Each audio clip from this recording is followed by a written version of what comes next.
rápidamente me sumo a las palabras de Enrique. A Mario tuve la oportunidad de tratarlo personalmente. Es una persona increíble. Al doctor no tuve la oportunidad de tratarlo personalmente, pero participé de sus clases y todos los que participamos sabemos que de sus clases no se sale indemne. Se sale tocado, sale marcado. Pasan cosas interesantísimas en esas clases. Sinceramente fuimos afortunados en participar de esas clases. Nunca voy a olvidar las clases de método. Era la primera vez que tenía la oportunidad de compartir una clase en calidad de alumno con el profesor Gordillo. Y por supuesto que sus trabajos y sus tratados, su tratado y sus obras tienen un valor inestimable, pero creo que más todavía lo que hablaba en esas clases y los consejos y las hasta sutiles y amigables provocaciones que nos proponía, ¿no? Cuando nos incentivó a escribir, nos imponía a escribir, no tuve otro profesor que nos imponga casi obligatoriamente esa tarea tan beneficiosa, tan útil, tan provechosa, tan creativa que es la escritura. Cuando nos solicitaba participar de sus obras en carácter de colaboradores y luego nos retribuía nombrándonos, por supuesto, y agradeciéndonos infinitamente ese trabajo. Cuando se comunicaba con nosotros a través de amigables mails. Y bueno, ya que tengo la oportunidad ahora, doctor, gracias y bueno, también decirle que salíamos bastante atribulados muchas veces, sanamente y bien, ¿no? Esa llaneza, esa equiparación con el alumno, muchas veces a costa de situaciones que quizás no eran fáciles, ¿no? Pero cómo nos estimulaba, cómo nos hacía pensar, ¿no? Y algún consejo suyo era leer menos y pensar más. La tarea no era leer 10 horas y pensar una, sino leer una y pensar 10. Y en esa idea yo les quería proponer pensar el artículo 1 del decreto 1023-01 y pensar o repensar sobre todo el término significante de índole administrativa de la contratación pública. Sabemos que el 1023-01 establece o consagra o tiene la pretensión de consagrar normativamente esta categoría de contrato administrativo elaborada por la jurisprudencia y la doctrina, ¿sí? Mi idea es repensarla desde una perspectiva crítica, ¿no? Y ver si esta categoría consagrada normativamente en el 1023 nos da alguna mayor certeza o mayor contenido a esta categoría lábil de contrato administrativo o no.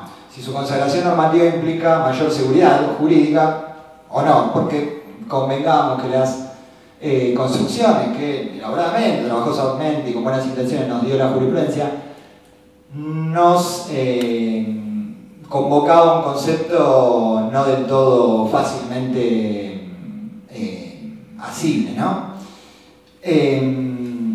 Entonces yo quería retomar la discusión sobre la índole administrativa de la contratación pública y ver un poco el programa jurídico de esta categoría. El programa jurídico también lo conocemos, es el programa jurídico del régimen que exorbita al derecho privado, de la propuesta de una construcción también dogmática y también compleja, cuya figura estelar de este programa jurídico es la cláusula exorbitante implícita, ¿no? Tiene el derecho administrativo construcciones terminológicas significantes que parecieran desplegar una serie de potestades más propias, como dice el doctor Gordillo, más propias de un discurso de pastores ante sus fieles que de abogados frente a jueces, ¿no? Pareciera que invocar el contrato administrativo y su teoría general despliega un abanico de posibilidades que ni nos imaginábamos, mucho menos el contratista, ¿sí? Convengamos que insisto, más allá de las buenas intenciones o de la justicia de elaborar una teoría que invoque cláusulas que no están, ¿sí? Al menos sorprende a quien las recibe, ¿no? Y en ese sentido me parece que tendríamos que pensar cuál es la apuesta jurídica, la apuesta programática de esta categoría del contrato administrativo y la teoría general.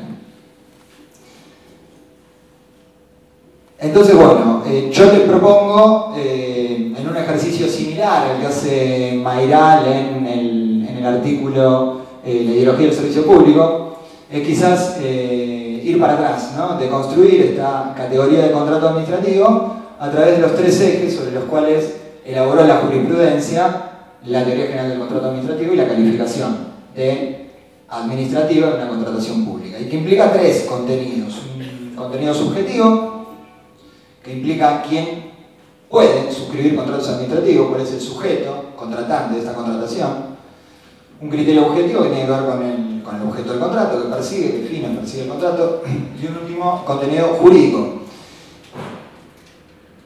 ¿Y para qué nos serviría esto? Bueno, para ver si nos da alguna mayor certeza, alguna mayor materialidad estos contenidos, para saber cuándo estamos frente a un contrato administrativo o cuándo no. Entonces, si tenemos que pensar los sujetos que suscriben contratos administrativos, pensamos en el Estado, ¿no? En los entes públicos estatales, pero vemos que hay jurisprudencia que extendió, ¿no? Que flexibilizó, que hizo elástico esta condición del ente público como sujeto contratante como sujeto suscriptor de contratos administrativos, para entender que también son las cooperadoras escolares, el fallo Girato del 1982, sujetos que suscriben contratos administrativos. También en Farmacia Roca deja abierta una posibilidad, Farmacia Roca, cuando analiza a la actuación del PAMI, en realidad el Instituto Nacional de Servicios Sociales para Jubilados y Pensionados, y su capacidad o no para suscribir contratos administrativos, diciendo que en principio no, pero sí hay una finalidad de interés general, no existiría inconveniente en que puedan atribuirse notas de derecho público a los contratos que suscribe PAMI, ¿sí? Esta endija también fue usada por la Procuración para también pronunciarse sobre la capacidad de PAMI para suscribir contratos administrativos en dictámenes 23612, y así lo entendió que PAMI también, un ente público no estatal, puede suscribir contratos administrativos. También en Colegio Público de Abogados, con Martínez Echenique, en 1992, la Corte entendió que, si bien ahí hay una referencia normativa expresa en la Ley de Procedimientos Administrativos, en la Ley de Creación del Colegio Público de Abogados, ratificó la naturaleza administrativa de los actos suscritos por el Colegio Público de Abogados. Es decir, este criterio subjetivo se elastizó, ¿sí? Se elastizó al punto de que no solo los entes estatales o el Estado suscriben contratos administrativos, sino que también lo pueden hacer entes públicos no estatales o incluso cooperadoras escolares, ¿sí? Sí, la Corte tiene una posición restrictiva en cuanto a los concesionarios de obra pública, de servicios públicos. El contenido objetivo implica ver los fines del contrato. Y ahí estamos en un problema previo. Y es decir, o es definir, o pensar en la posibilidad de que existan fines propios de la administración, o fines propios del Estado. Y yo un problema en que, para hablar de fines propios del Estado, debo partir de un preconcepto de Estado. No es unívoca la definición, ni mucho menos lo que entiendo que un Estado deba hacer. Por lo tanto, hablar de fines propios tampoco me soluciona el problema, porque para Marienhoff no es propio que el Estado persiga fines industriales y comerciales. Para una visión que parte de un Estado con otras finalidades, sí sería propio que el Estado quizás persiga fines comerciales e industriales, y parte de una idea del Estado con mayor intervención, con mayor presencia, con mayor actuación en la vida económica y social de los ciudadanos. Ni hablar si tengo la idea de un Estado socialista o de un Estado más de corte, si se quiere, hasta totalitario, ¿sí? Entonces, hablar de fines propios de la administración o de fines propios estatales me presenta el problema de que debo definir previamente qué entiendo yo por Estado y qué entiendo que ese Estado debe hacer. Por lo tanto, tampoco es un contenido que me sirva mucho para comprender o abarcar o abordar el concepto de contrato administrativo y para, si se quiere al menos, definirlo en sus contornos esenciales. Y por último, el contenido jurídico, ¿no? El contenido jurídico que me dice que un contrato administrativo es el que se rige por el derecho administrativo. Derecho administrativo que se integra con su régimen exorbitante de derecho privado. Régimen exorbitante de derecho privado que prevé cláusulas exorbitantes implícitas. Y otra vez tengo este problema de cuándo actúan estas cláusulas exorbitantes implícitas o ante qué supuesto de hecho actúa y en qué medida actúa, ¿sí?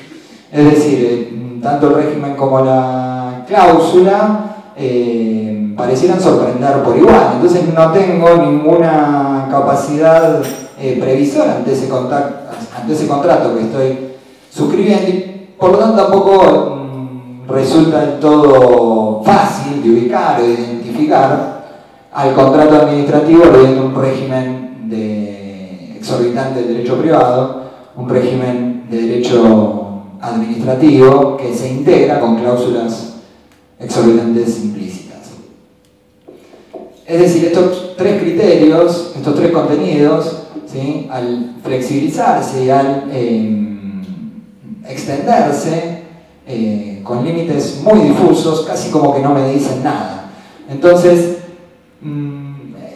es una idea algo peligrosa de manejar, la idea de la contratación pública, de la contratación administrativa, la categoría precisamente de este contrato administrativo, porque lo que existe sí, que no podemos negar, es una realidad, es la realidad de la administración contratando. Ahora, que a eso se lo deba llamar y calificar como contrato administrativo y a partir de ahí pretender que se disparen potestades que resultan muy difícil de reconocer, es una tarea, algo que se quiere peligrosa. Y no ganamos certeza con las potestades plasmadas en el artículo 12 del 1023 y algunas del 13, que son las únicas dos potestades sustantivas que nos refieren el 1023. ¿Por qué? Porque principalmente no sabemos cuándo van a actuar y en qué medida van a actuar. Puedo reconocer que existe el ius variante y puedo reconocer que existe la revocación por oportunidad, pero ante qué supuesto me resulta ya difícil de plasmar, o un contrato que no prevé expresamente esas cláusulas me resulta incierto si podrán desprenderse de ese régimen general del 1923 o no.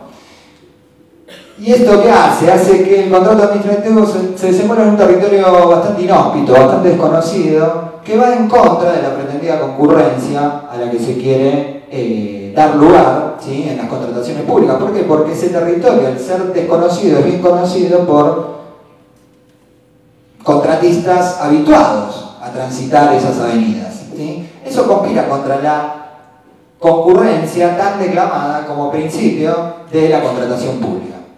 Entonces, es una categoría que invocan y defienden sus pretendidas víctimas, ¿sí? Porque si esta categoría intenta defender las potestades públicas, no nos olvidemos que cierra el círculo de contratistas del Estado y cuando se cierra hay menos publicidad, hay menos conocimiento y hay más posibilidades de soluciones no jurídicas o antijurídicas, ¿sí? Pero algo más, y con esto ya voy terminando. Quiero presentar como último punto alguna secuencia jurisprudencial que nos va a dar la idea también de lo arbitrario, de lo hasta paradójico, de lo contradictorio, de lo superfluo de esta categoría de contrato administrativo, ¿sí? En el fallo Albano de 1968 y en el fallo Livio de Porta de 1973 se discutían supuestos de hechos análogos. Eran entes estatales que rescindían unilateralmente contratos, ¿sí? El supuesto era análogo, rescisión unilateral de contratos suscritos por entes estatales. En Albano, ¿qué se dijo?